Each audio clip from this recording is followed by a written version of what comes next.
Welcome back to another video, guys, and today we're talking about who would win in a Discord war between the North American Union and the South American Union. You see, we got some players who would pick North America, and we got some players who would pick South America.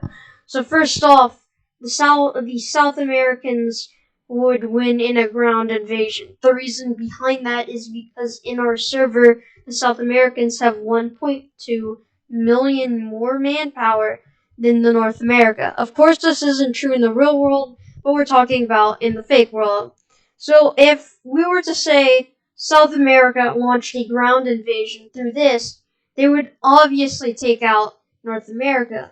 However, the Panama Canal really stripped right here. I forgot where it is. The Panama Canal can deny this.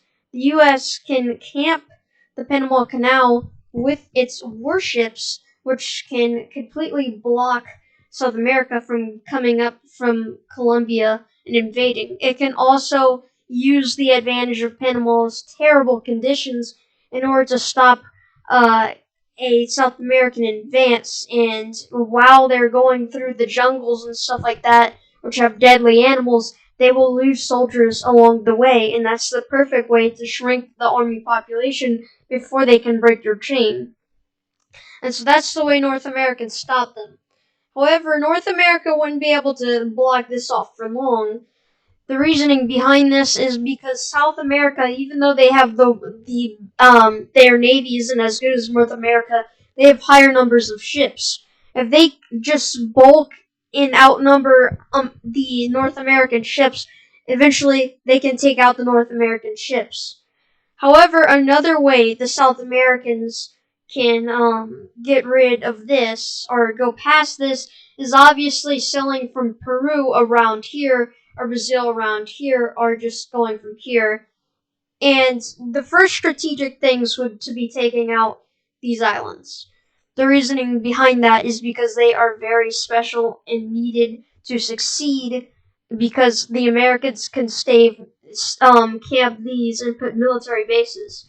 So let's say military bases are right here, and military bases with higher populations are right here, and they have more gear than this. Then they can overrun the islands, and they can take out Puerto Rico right here, and then they can take out the Dominican Republic and Haiti.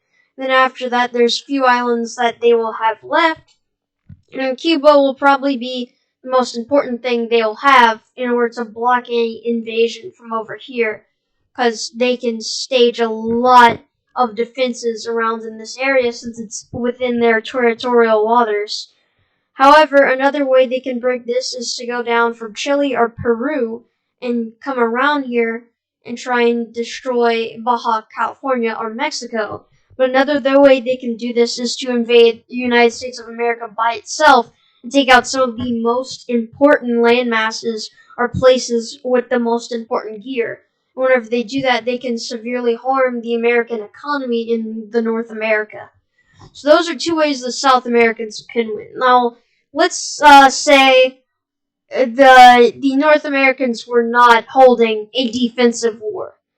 Then, well, the North Americans can go down through Panama because let's say they know how to dodge these animals, and then they can take out Colombia, which will be one of the most important ways that South America can take out North America.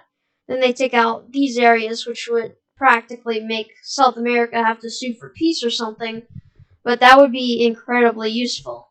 North America, by default, is probably better than South America. However, if it was a one-on-one battle between the armies, South America would always win, just the bulk of its manpower. However, you also got to take into account our new 1.1 version can change that if the North Americans put more time and effort into succeeding in their military growth and skill. And then they can actually launch a successful invasion of all of this. But the South Americans can also sue for peace to survive with these areas, and then they can go back on their word and take out these areas and go further. But that's just a speculation. We are only thinking this can happen.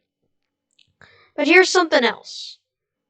Another thing that the South Americans can use into their advantages, because if the North Americans did want to take out all of South America, these places in Peru, as well as the entirety of Chile, these places in Argentina, and these places in Bolivia are nearly impossible to scope out and destroy all of the stuff in it. So they could easily just camp in these and just win the war that we will have in these game modes. And so they would be able to push the North Americans back because the terrain is so hard to go through. It's similar situations with the South Americans in Panama, and what the South Americans also have to deal with is the fact that North America can set up a border right here or spend some money on a defense, which would be very hard for the South Americans to do. However, they can stage a naval invasion around here, but that doesn't mean they will succeed. Anyways, that's a pure speculation. We're not saying this will happen, but that's just what we